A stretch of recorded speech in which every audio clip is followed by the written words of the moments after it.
오늘은 어린이 주일 그리고 어버이 주일로 겸해서 지킵니다. 어제가 어린이날이라 또 어린 자녀들을 둔 부모님들은 선물도 주고 함께 또 좋은 시간을 가졌을 것입니다.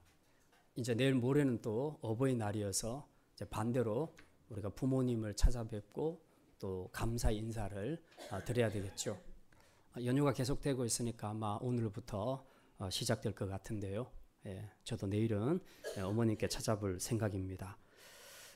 가정의 달, 또 특별히 어버이날이 되면 저는 종종 그런 생각을 합니다. 뭐 선물을 받는다, 그거보다도 내가 우리 자녀들을 믿음 안에서 건강한 지체로 잘 키웠는가, 이런 것들을 자주 돌아보게 됩니다. 혹시 하나님 앞에서 내 인격의 부족함 때문에 아이에게 어떤 부족한 부분들이 나타나고 있지는 않는가, 그런 것들을 많이 생각합니다. 자녀는 부모의 거울이라고 하죠. 그래서 자녀를 보면 부모를 알 수 있다고 하니까 그만큼 우리 부모의 책임이 막중합니다.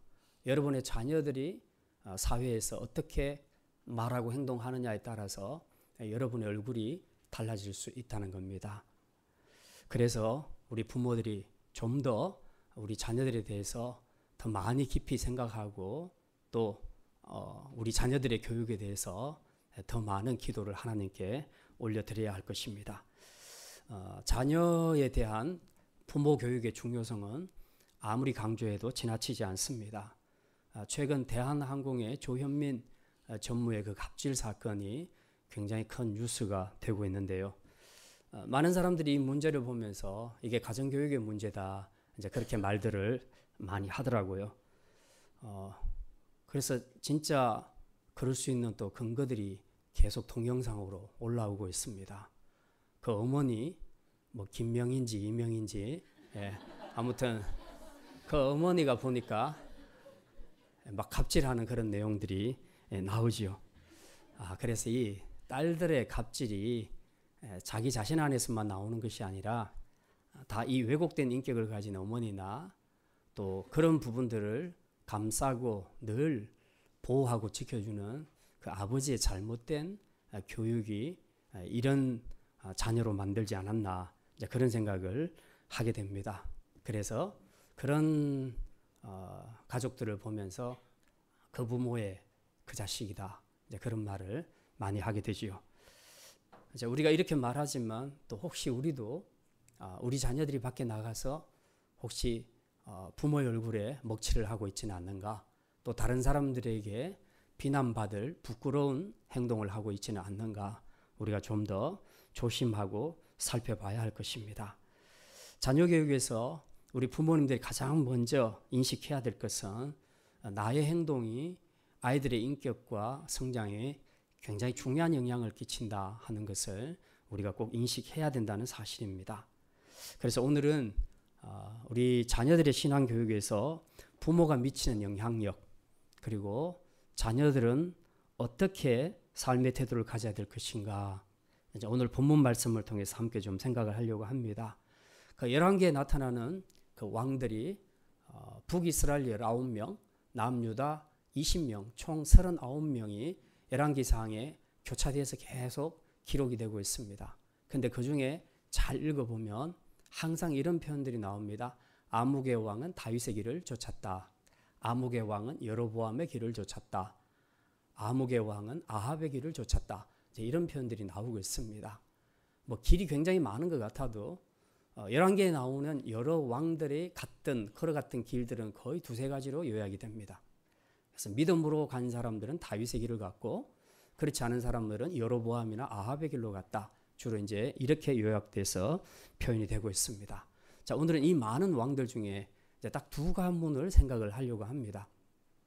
서로 상반되는 두 가문의 그 부자를 이제 놓고 오늘 우리가 부모들이 자녀들에게 미치는 영향, 그리고 자녀들이 가정에서 어떤 자세로 살아야 할 것인가에 대한 것들을 우리가 비교하면서 좀 생각하려고 합니다. 한 가정은 아사와 여호사밧 부자입니다. 아사가 아버지고 여호사밧이 아들입니다. 또 한 가정은 아합과 아하시아입니다.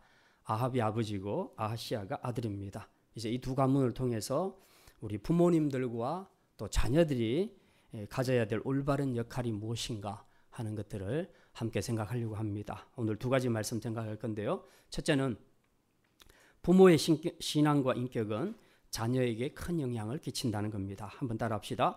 부모의 신앙과 인격은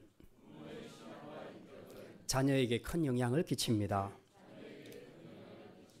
이제 먼저 아사와 그 아들 여호사밧 부자를 우리가 좀 생각할 건데요. 이들은 전형적으로 믿음을 계승하는 모범적인 가정의 모델로 나타나고 있습니다. 오늘 아까 본문 보았던 열왕기상 15장 11절에 보면 이렇게 기록하고 있습니다. 11절 말씀, 열왕기상 15장 11절 말씀 우리 같이 읽겠습니다. 아사가 그의 조상 다윗같이 여호와 보시기에 정직하게 행하여. 그러니까 한 사람의 신앙을 평가하는 데 있어서 중요한 것은 다른 사람이 어떻게 평가하느냐가 아니라 하나님이 어떻게 평가하느냐 하는 것이 중요한 것입니다. 교회 안에서 내가 많은 사람들에게 인기를 끌고 있다 해도 하나님 보시기에 아니면 그 사람은 아닌 겁니다. 그런 점에서 아사는 일단 하나님 앞에 합격점을 받은 사람입니다. 그의 신앙은 방금 읽었던 것처럼 한마디로 요약하면 그 조상 다윗같이 여호와 보시기에 정직하게 행했던 삶이었다. 이렇게 요약해서 평가할 수가 있습니다. 자, 이제 요약한 내용이 아니라 풀어서 구체적으로 그가 어떤 일을 행했는가 하는 것들을 우리가 잠깐 보겠습니다. 15장 12절과 13절 말씀, 구체적으로 아사가 어떤 일을 행했는가 12절과 13절 같이 읽겠습니다. 남색하는 자를 그 땅에서 쫓아내고 그의 조상들이 지은 모든 우상을 없애고 그의 어머니 마아가가 혐오스러운 아세라상을 만들었으므로 태후의 위를 폐하고 그 우상을 찍어 기드론 시냇가에서 불살랐으나. 아사가 왕이 되면서 맨 먼저 했던 일이 뭐냐 하면 하나님이 제일 싫어하시는 우상을 다 이제 없애버리는 일이었습니다. 이거는 무슨 뜻이냐 하면 이 남유다의 왕은 자신이 아니라 하나님이시라는 것을 지금 인식하고 있다는 겁니다. 그래서 이 신정국가에 다스리는 왕이신 하나님 외에 그 하나님의 자리에 다른 어떤 것을 세워놓는 우상도 절대로 용납할 수 없다는 생각 때문에 모든 우상들을 다 타파하는 그런 개혁을 했던 것을 우리가 알 수 있습니다. 12절에 보면 남색하는 자를 쫓아냈다. 이건 무슨 관계가 있느냐? 여기서 말하는 남색은 일반적으로 우리 성경에서 보는 남성 동성애 자를 이야기하는 것이 아닙니다. 자, 이것은 당시 이방 제사에서 제의들 중에서 굉장히 음란한 그 절차들이 들어가 있는데 이제 그런 성적인 육체적인 관계를 가지는 것이 제의 안에 들어가 있습니다. 그런데 항상 그 매춘부처럼 그 신전 안에서 대기하고 있는 그런 남창들이 있었습니다. 이제 이 사람들이 바로 남색하는 자라 이제 그렇게 말하고 있습니다. 이 사람들을 다 쫓아냈다는 거죠.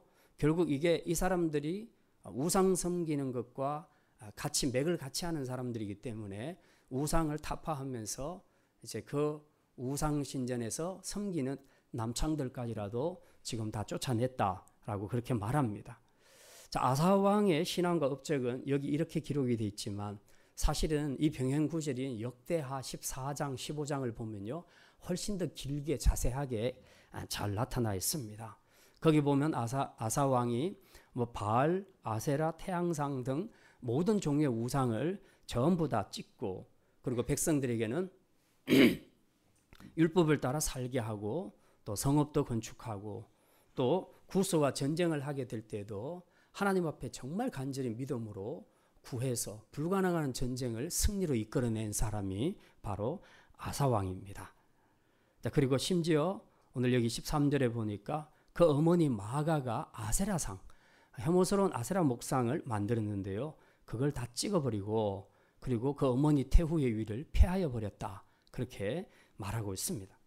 자, 이러니 하나님이 아사왕을 좋아하지 않을 수가 없었습니다. 그래서 14절에 이렇게 평가하죠. 14절을 같이 읽겠습니다.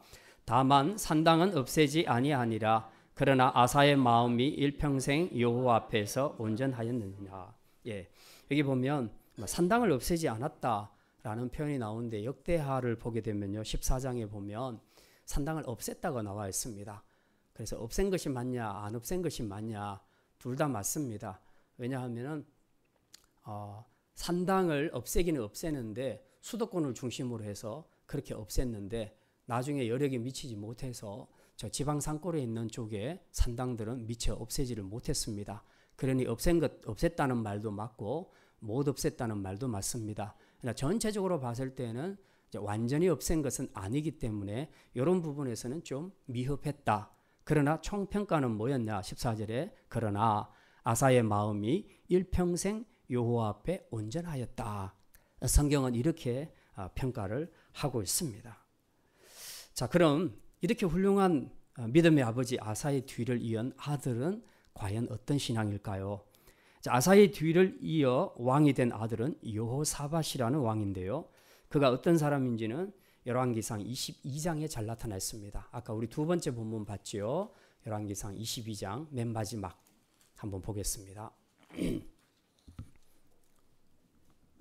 자, 거기 보면 이렇게 기록이 되어 있습니다. 52절 말씀 52절 말씀 여기가 아니고요. 열왕기상 22장 43절입니다. 43절 한 절만 같이 읽겠습니다. 여호사밧이 그의 아버지 아사의 모든 길로 행하며 돌이키지 아니하고 여호와 앞에서 정직히 행하였으나 산당은 폐하지 아니하였으므로 백성이 아직도 산당에서 제사를 드리며 분향하였더라. 여기 보니까 여호사밧도 산당을 제거하는 문제에 있어서는 아버지처럼 좀 미흡했지만 어쨌든 그 역시 아버지 아사의 길로 행했다라고 성경은 그렇게 평가하고 있습니다. 그의 아버지 길로 행했다는 것이 무슨 말입니까? 아버지 아사처럼 여호사밧도 여호와를 사랑하는 마음으로 우상들을 전부 폐하고 백성들의 마음을 하나님께로 돌리는 이런 일을 했다는 것입니다. 근데 결국 아버지의 훌륭한 신앙이 아들에게 그대로 전달되었다고 볼 수 있는 것입니다. 자, 이게 가능한 것이 아버지 아사 왕이 정치할 때 아들은 그것을 다 옆에서 지켜봤을 거 아닙니까? 늘 궁전을 출입하는 아버지를 보면서 아버지가 무슨 일을 하는지 옆에서 상세하게 다 볼 수 있었다는 거죠. 하나님과 하나님 나라를 위해서 우상을 타파하고 백성들을 말씀으로 돌아오게 하는 이런 일을 하고 있는 아버지를 보면서 이제 이 여호사밧 그 아들의 마음에도 여호와를 사랑하는 마음이 불같이 일어나게 되었고 또 신정국가의 왕으로서 신앙과 통치의 기준이 무엇인가 아버지를 통해서 확실하게 학습을 할 수 있었다는 사실입니다. 결국 아버지의 행위를 보는 걸로 충분히 여호사밧에게는 신앙 교육이 되었다고 볼 수 있는 것입니다. 이처럼 자녀들의 신앙 교육은 믿음으로 사는 부모들의 삶에서 시작된다 하는 것을 우리가 알 수 있습니다. 말로 가르치는 것은 잘 먹혀 들어가지 않습니다. 특별히 애들이 크면 아무리 옳은 소리 해도 잘 듣지 않습니다. 이미 어릴 때 형성된 것이 있기 때문에 그렇습니다. 그래서 아이들한테 교육의 효과를 얻으려면 부모가 어릴 적부터 가르치되 말로가 아니라 삶으로 보여줘야 됩니다. 아이들은 판단할 능력이 없을 때 있는 그대로 흡수합니다. 그래서 부모가 항상 상시적으로 하는 행동들을 그대로 따라하게 되어 있습니다.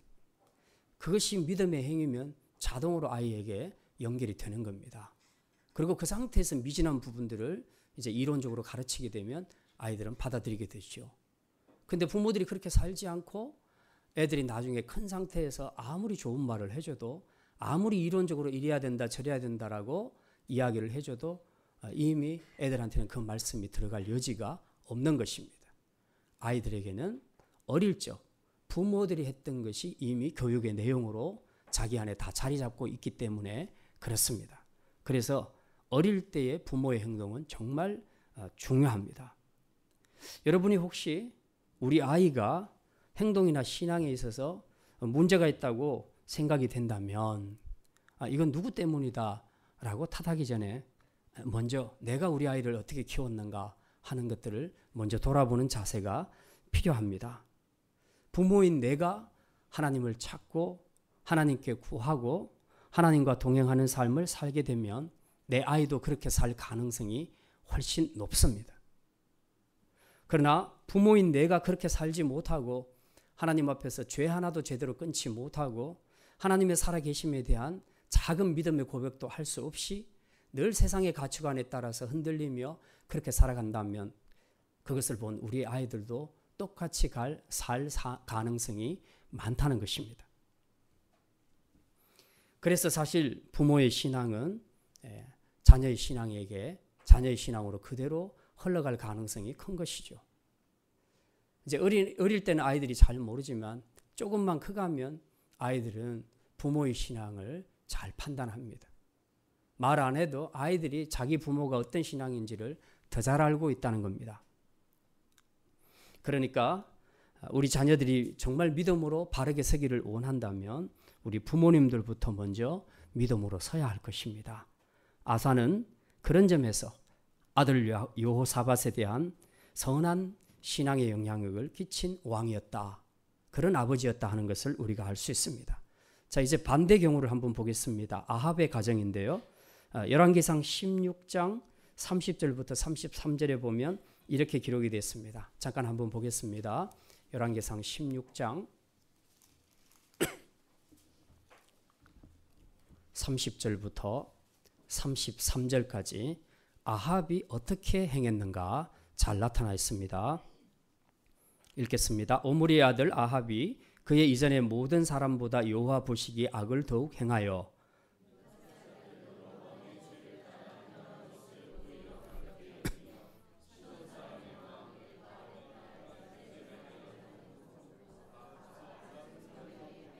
사마리아에 건축한 바알의 신전 안에 바알을 위하여 제단을 쌓으며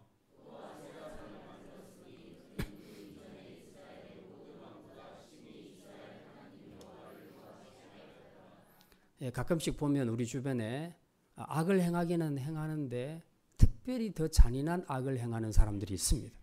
아합 왕이 전형적으로 그런 유형의 사람이라고 볼 수 있습니다.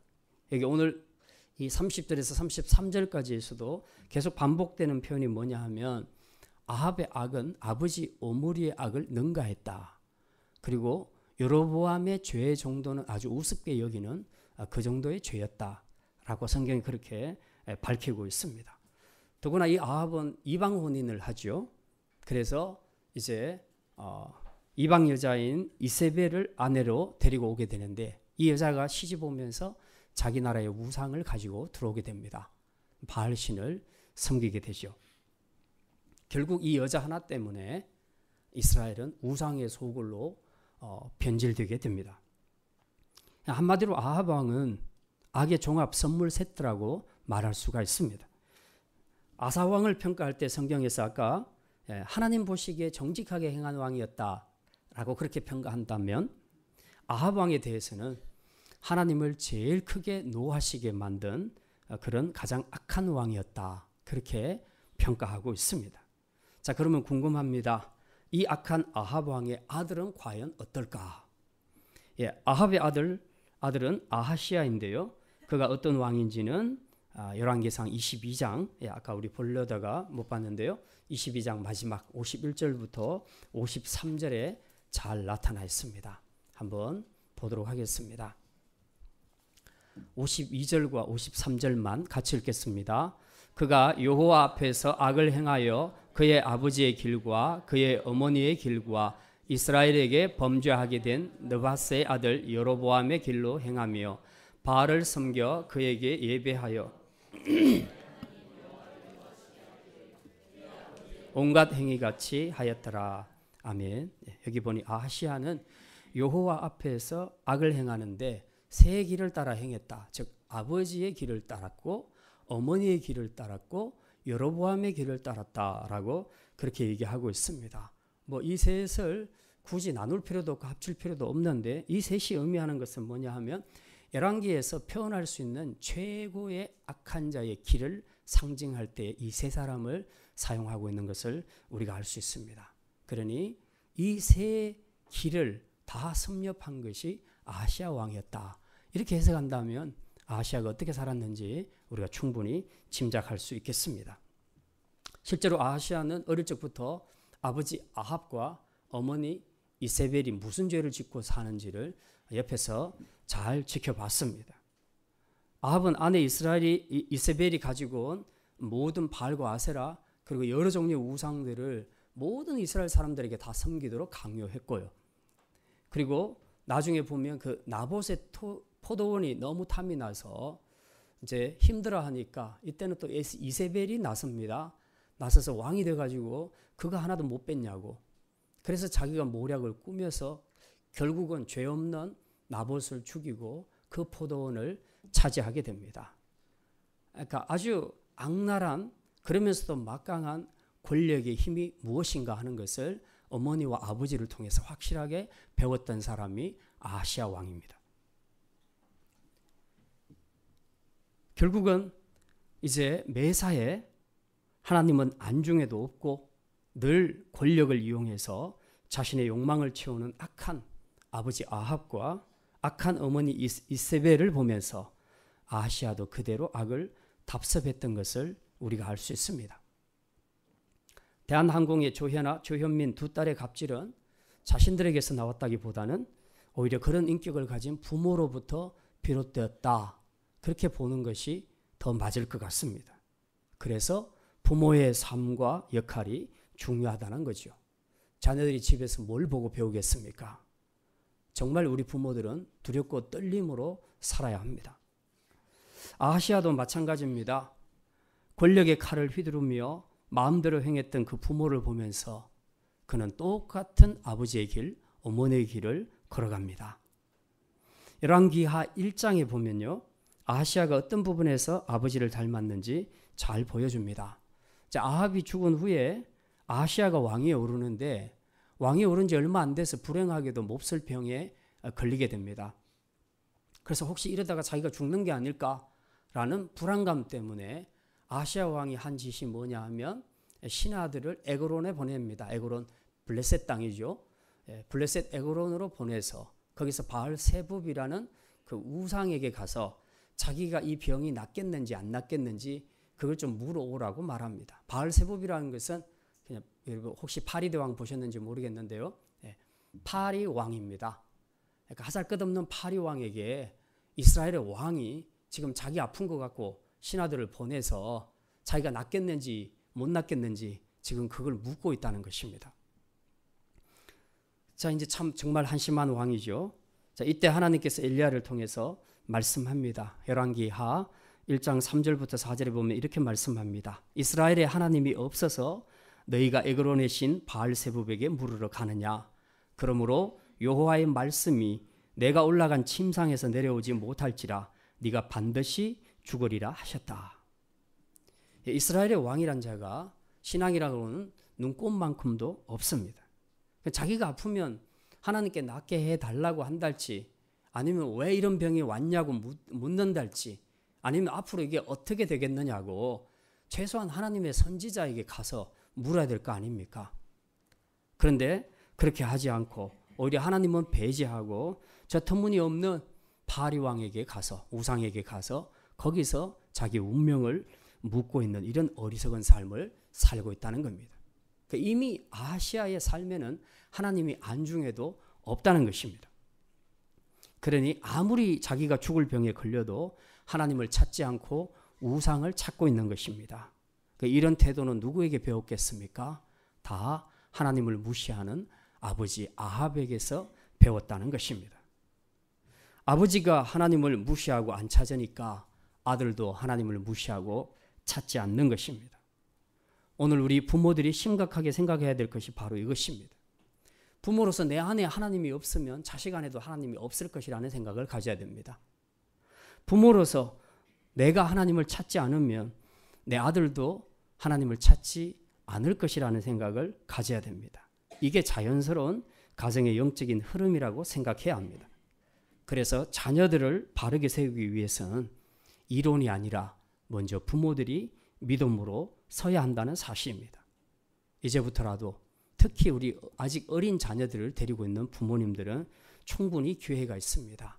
이 점을 생각하고 이제 먼저 아이들에게 부모들이 먼저 믿음으로 살아가는 모습을 보여야 할 것입니다. 자, 이제 두 번째입니다. 자녀는 어떻게 할 것인가? 자녀도 부모의 신앙을 극복할 수 있습니다. 한번 따라합시다. 자녀도 부모의 신앙을 극복할 수 있습니다. 아까 말씀드렸습니다. 자녀들의 신앙 교육에서 가장 중요한 것이 부모의 믿음이라고 했습니다. 이것은 자연스러운 가정의 영적 흐름이 된다. 그렇게 말씀했습니다. 그러면 이제 이런 질문이 나올 수 있겠죠. 부모가 잘 믿는 가정은 그냥 자녀들이 저절로 믿음의 생활을 잘 하게 될 것이고, 부모가 믿지 않거나 또 부모가 믿는다 해도 신앙이 별로 없으면 그 자녀들은 희망이 없겠구나 라고 생각할 수 있겠죠. 그래서 도대체 그러면 난 뭐냐? 내가 불신 가정에서 태어난 것이 내 잘못이냐? 라는 그런 의문을 가질 수가 있겠습니다. 물론 가능한 질문입니다. 하지만 성경이 말하는 명백한 답은 이렇습니다. 하나님은 우리에게 불신앙의 길을 걸을 수밖에 없는 운명을 주시지는 않았다는 것입니다. 말하자면 신앙은 모두 자기 몫이라는 겁니다. 성경은 말합니다. 아비가 포도를 먹으면 아들이 이가 시리겠느냐? 대답은 no입니다. 여러분, 아버지가 포도를 드시면 여러분 이가 시리던가요? 그렇지는 않죠. 예. 신앙은 철저히 자기 몫이라는 것을 이야기하고 있습니다. 구원도 천국도 영생도 전부 각계준투입니다. 단체로 받을 생각하지 마시기를 바랍니다. 아버지 덕보고 천국 갈 사람 아무도 없습니다. 아버지는 아버지고 나는 나고 철저하게 자기 믿음으로 여러분이 구원받을 줄 믿으시기를 바랍니다. 물론 좋은 부모를 둔 자녀들이 좋은 영향을 받을 가능성이 큰 것은 사실입니다. 하지만 환경이 그렇지 않다고 해서 우리가 비관할 필요는 없습니다. 각 가정마다 처음부터 믿음의 가정이 세워지지 않았습니다. 계속 불신으로 살아오다가 어느 시점에서 복음을 받아들이고 이제 그 믿음의 1세대를 통해서 믿음의 가정으로 세워져 가는 것이죠. 그들은 신앙의 불모지에서 신앙의 꽃을 피운 사람들입니다. 그리고 어느 가정이든 믿음의 1세대 없이 믿음의 가정을 이룬 가정은 하나도 없었습니다. 다만 믿음의 1세대가 조금 고달프고 힘들 뿐입니다. 없던 불모지에 복음의 꽃, 구원의 꽃을 피우려고 하니까 이것을 방해하는 강력한 사단의 세력들과 영적인 싸움을 해야 되니까 힘들고 피곤할 수밖에 없습니다. 하지만 믿음으로 나가면 반드시 승리하고 마침내 여러분의 가정에 구원의 꽃을 피울 줄 믿으시기를 바랍니다. 오늘 본문의 아사왕을 보면 그 예가 잘 나타나 있습니다. 그는 할아버지와 아버지의 불신앙을 믿음으로 극복해버린 사람입니다. 그 할아버지와 아버지가 누굽니까? 할아버지는 남유다의 첫 왕이었던 르호보암 왕입니다. 통일 왕국이었던 이스라엘을 이제 남북으로 갈라지게 했던 장본인이 바로 르호보암이죠. 자, 이 르호보암이 어떤 신앙의 사람이었는가 하는 것은 열왕기상 14장에 잘 나타나 있습니다. 우리 열왕기상 14장 잠깐 보겠습니다. 14장 22절입니다. 열왕기상 14장 22절부터 24절까지 같이 읽겠습니다. 유다가 여호와 보시기에 악을 행하되 그의 조상들이 행한 모든 일보다 뛰어나게 하여 그 범한 죄로 여호와를 노엽게 하였으니 이는 그들도 산 위에와 모든 푸른 나무 아래에 산당과 우상과 아세라상을 세웠습니다. 그 땅에 또 남색하는 자가 있었고 여호와께서 이스라엘 자손 앞에서 쫓아내신 국민의 모든 가증한 일을 무리가 본받아 행하였더라. 예. 지금 이 22절에 유다가 여호와 보시기에 이 시대가 바로 지금 오늘 여기 성경에서 본 르호보암 시대입니다. 르호보암 때 이렇게 했다는 그 이야기입니다. 르호보암은 바로 이런 왕이었다. 모든 나무들 아래에 온갖 종류의 우상을 다 갖다 놓고 섬겼다. 그리고 그 제의를 따라서 음행을 하는 남창들까지 그대로 다 두었다라고 그렇게 이야기하고 있습니다. 자, 그런데 이렇게 악하게 살았던 르호보암의 아들은, 즉 아사 왕의 아버지는 어떤 신앙의 인물이겠습니까? 자, 이 사람의 이름은 아비암인데요. 역대하에서는 아비야라고도 그렇게 표현합니다. 아비암 혹은 아비야라고 말하는데요. 아사의 아버지입니다. 자, 아비암에 대한 평가는 15장 3절에 잘 나타나 있습니다. 15장 열왕기상 15장 3절입니다. 한 절만 같이 읽겠습니다. 아비암이 그의 아버지가 이미 행한 모든 죄를 행하고 그의 마음이 그의 조상 다윗의 마음과 같이 아니하여 그의 하나님 여호와 앞에서 온전하지 못하였으니. 자, 여기 보니까 아비암도 누구의 길을 따라갔다고요? 아버지의 길을 따라갔다. 르호보암의 길을 따라갔다. 아버지가 지은 모든 죄를 아비암도 동일하게 지었다고 그렇게 말합니다. 자, 여기까지 보면 부자지간에 흐르는 이 불신앙의 영적 흐름이 마치 운명처럼 느껴집니다. 아, 악한 아버지 밑에는 악한 아들이 나올 수밖에 없겠구나라는 이제 그런 생각이 들 수가 있죠. 정말 암울한 일입니다. 그런데 그게 아니란 겁니다. 이 불신앙의 영적 흐름을 바꾸는 사람이 나타났습니다. 그 사람이 바로 아비암의 아들 아사왕입니다. 자, 아사왕은 우리가 아까 다 읽어보셨습니다. 그는 불신앙의 할아버지 르호보암과 아버지 아비암의 모든 악행을 다 지켜본 사람이었습니다. 네, 다 지켜봤음에도 불구하고 그는 전혀 불신앙적인 영향을 전혀 받지 않았다는 것입니다. 오히려 15장 11절에 보면 그는 아버지의 길이 아니라 현조 할아버지였던 다윗의 길을 걸어갔다고 그렇게 말씀하고 있습니다. 더구나 이 아사 왕이 했던 개혁 중에서 정말 특이한 것이 하나 있는데, 그 어머니 마아가가 아세라 목상을 만들고 섬길 때에 그 어머니 태후를 폐위시켜 버립니다. 폐위시켜 버리고 그 우상들을 전부 찢고 빻고 그렇게 해서 기드론 시내가에 다 흘러 보냅니다. 완전히 제거해 버립니다. 사실 어머니 태후를 폐위시킨다는 것은 자식의 입장에서는 절대 쉽지 않은 결정입니다. 아무리 왕이라 하지만 쉬운 결정이 아니죠. 그럼에도 불구하고 아사 왕은 단호하게 일을 처리했습니다. 왜 그렇습니까? 그는 어머니보다도 하나님의 마음을 품었기 때문입니다. 하나님을 생각하니까 지금 어머니가 어머니로 생각되는 것이 아니라 이 신정국가를 파괴하려는 사단의 앞잡이로 해석이 됐던 겁니다.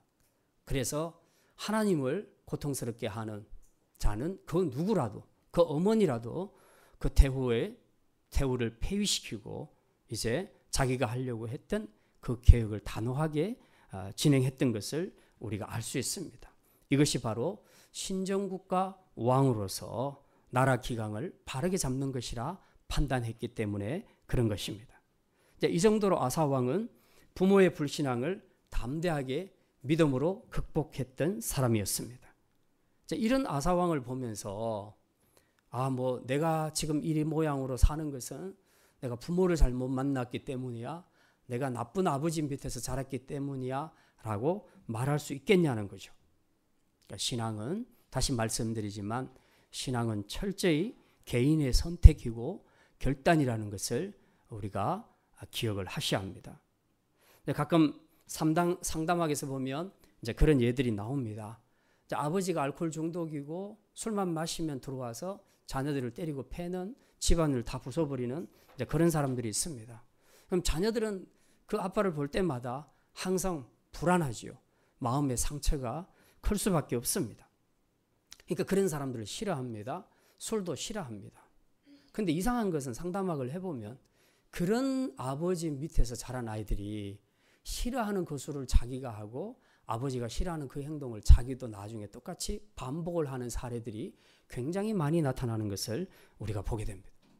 이런 경우에 그네들이 주로 하는 변명이 뭐냐 하면, 내가 이렇게 된 것은 다 내 아버지 때문이다, 내 부모 때문이다 라고 그렇게 말한다는 것입니다. 물론 그의 말대로 전혀 부모의 영향이 없었다고 말할 수는 없습니다. 하지만 그런다고 모든 책임을 부모에게 돌려서는 안 됩니다. 그거는 변명이고 회피입니다. 왜냐하면 똑같은 상황에서 전혀 상반되는 결정을 하며 살아가는 자녀들도 많이 있기 때문에 그렇습니다. 사실 저희 집안도 좀 그런 케이스입니다. 이미 이제 저희 형님은 몇 년 전에 돌아가셨지만 저희 형님이 제일 골치 아픈 사람이었는데, 술만 먹으면 집에 들어와서 다 부숴버립니다. 칼을 들고 설치니까 부모님들도 어떻게 할 수가 없었어요. 너무 힘들었죠. 근데 동생들이 다 이제 그런 모습을 보면 불안해하고 다 숨기를 시작합니다. 저는 큰형님과 나이 차이가 너무 많이 나기 때문에 그때 굉장히 어렸을 텐데 막내 맨 밑에 아래 그 아들만 둘이 있습니다. 그래서 그 형과 저는 항상 무서워서 벌벌 떨고 있었어요. 한쪽 구석에 가서 울면서 떨고 있었는데 그때 그 제가 가졌던 우리가 그 서로 약속했던 것이 뭐냐 하면 우리는 절대로 큰형처럼 되지 말자. 그래서 우리는 앞으로 술도 마시지 말고 나쁜 짓도 하지 말고 사람 때리지 말고 부모님 말씀대로 우리가 순종하며 살자. 그래가지고 둘이 약속한 것이 이제 늘 집에서 학교로 도서관으로 딱 요 삼각구도로만 움직이며 이제 그렇게 생활을 했습니다. 그 생각해 보면 그렇습니다. 그런 사람 밑에서 그런 동생들, 그런 가족이 나올 가능성도 있지만 이제 결론은 뭐냐 하면 선택입니다. 개인의 선택입니다. 우리는 그런 모습을 보면서 닮아가는 것이 아니라 그게 너무 싫었기 때문에 반면교사로 삼았던 거죠. 그래서 오히려 더 반대의 길로 나아갔던 것입니다. 결국은 내가 나쁜 아버지 때문에 또 이런 아버지 때문에 이렇게 되었다라고 핑계하는 것은 그건 죄인의 변명입니다. 물론 그런 부모나 형제들 때문에 받은 상처는 참 안타까운 일이고 또 이런 부분들은 따로 상담학을 통해서 또 기도를 통해서 치유를 받아야 할 부분인 건 사실입니다. 하지만 잘못된 부모 밑에서 자랐다는 이유 때문에 내가 아무렇게나 살아도 된다, 부모처럼 아버지처럼 그렇게 막 살아도 된다는 것은 잘못된 생각입니다. 우리 자녀의 운명은 정해져 있는 것이 아닙니다. 그런 부모 밑에서도 아사왕처럼 충분히 믿음으로 결단하면 이 영적인 흐름들을 바꿀 수 있다 하는 것이 성경이 우리에게 보여주는 진리의 말씀입니다. 더더군다나 이 이론에 대해서는 핑계가 있을 수 없는 것이 하나님은 나쁜 환경 속에서도 우리를 하나님의 형상으로 지었기 때문에 무엇이 나쁜지 그런지를 다 알도록 분별력을 주셨습니다. 그리고 우리에게 또한 양심도 주셨습니다. 우리에게 상황과 전혀 관계없이 우리가 붙잡아야 될 진리의 말씀도 주셨습니다. 이 명확한 기준들이 3개씩이나 있기 때문에 누구 때문에 내가 이렇게 했다 하는 것은 참고 발언은 될 수 있어도 절대로 우리가 하나님 앞에서는 받아들일 수 없는 변명이다 하는 것을 우리는 분명히 기억해야 합니다. 누구든 믿음으로 결단하면 극복할 수 있습니다. 부모의 불신앙까지라도 나의 믿음으로 극복할 수 있음을 믿으시기를 바랍니다. 오늘 아사의 이야기가 바로 그것을 보여주고 있습니다. 혹시 불신 가정의 자녀라고 해서 또 혹은 여러분의 부모님 신앙이 별로라고 해서 낙심하거나 좌절할 필요가 없습니다. 여러분이 결단하시면 됩니다. 여러분이 결단하시면 여러분은 여러분의 가정에 아사왕이 될 수 있음을 믿으시기를 바랍니다. 이제 여러분의 믿음의 결단을 통해서 여러분 이후로 출생하는 이 세대는 믿음의 가정으로 설 수 있습니다. 여러분은 훌륭한 믿음의 1세대가 될 수 있다는 것을 기억하시기를 바랍니다. 그래서 이제 여러분을 통해서 여러분의 가정이 믿음의 가정으로 세워지면 그 후에 여러분의 2세대에서 여호사밧과 같은 훌륭한 믿음의 인물이 나올 줄 믿습니다. 이제 말씀을 마칩니다. 행복한 믿음의 가정은 믿음의 부모에 의해서 먼저 만들어집니다. 자녀는 그 다음 순서입니다. 만약 부모된 우리가 매사에 하나님을 신뢰하고 구하고 그분과 동행하는 삶을 산다면 틀림없이 우리의 자녀들도 동일한 믿음의 길을 걸어가게 될 것입니다. 또한 자녀들에게 말씀드립니다. 좋은 믿음의 부모를 둔 이들은 감사하십시오. 그러나 방심하지는 마십시오. 믿음은 철저히 자기 몫이기 때문에 아무리 좋은 부모의 영향을 받았다 해도 자기가 스스로 하나님과의 관계를 가지지 않으면 그도 똑같이 실패할 수 있다는 것을 우리는 명심해야 합니다. 또한 불신 가정이나 부모의 믿음이 약한 자녀들 너무 낙심하거나 비관하지 마시기를 바랍니다. 하나님은 여러분을 통해서 더 아름답고 건강한 믿음의 가정을 세워가기를 원하십니다. 아사왕처럼 여러분이 믿음으로 결단하기만 한다면 불신앙의 가정의 영적 흐름을 바꿀 수 있음을 믿으시기를 바랍니다. 이제 별로 도움도 되지 않는 여러분의 육신의 아버지의 길을 걷는 자가 아니라 변함없는 주님의 발자취를 따라 믿음의 길을 걸어가시기를 바랍니다. 그래서 우리 샘물교에 속한 모든 가정들이 주 안에서 하나님이 기뻐하시는 복된 가정으로 세워져 갈 수 있기를 주님의 이름으로 축원합니다. 기도합니다. 하나님, 행복한 가정은 믿음의 부모로부터 시작됨을 깨닫고 이제 부모된 우리가 먼저 믿음의 자리에 서겠습니다. 이제 하나님과 동행하는 삶을 통해 우리 자녀들 역시 믿음의 길을 걸어가게 하여 주시옵소서. 불신 가정들의 자녀들에게는 스스로의 믿음으로 아사왕처럼 불신앙의 아버지의 길을 걷는 자가 아니라 믿음의 발자취를 따라 걷는 자녀가 되게 하셔서 이제 가정에 흐르는 불신앙의 영적 흐름을 믿음으로 바꾸어내고 복음의 불모진 저들의 가정에 구원의 꽃을 풍성하게 피우게 하는 믿음의 복된 1세대들이 되게 하여 주시옵소서. 감사드리며 이 모든 말씀 우리 주 예수 그리스도의 이름으로 기도드립니다. 아멘.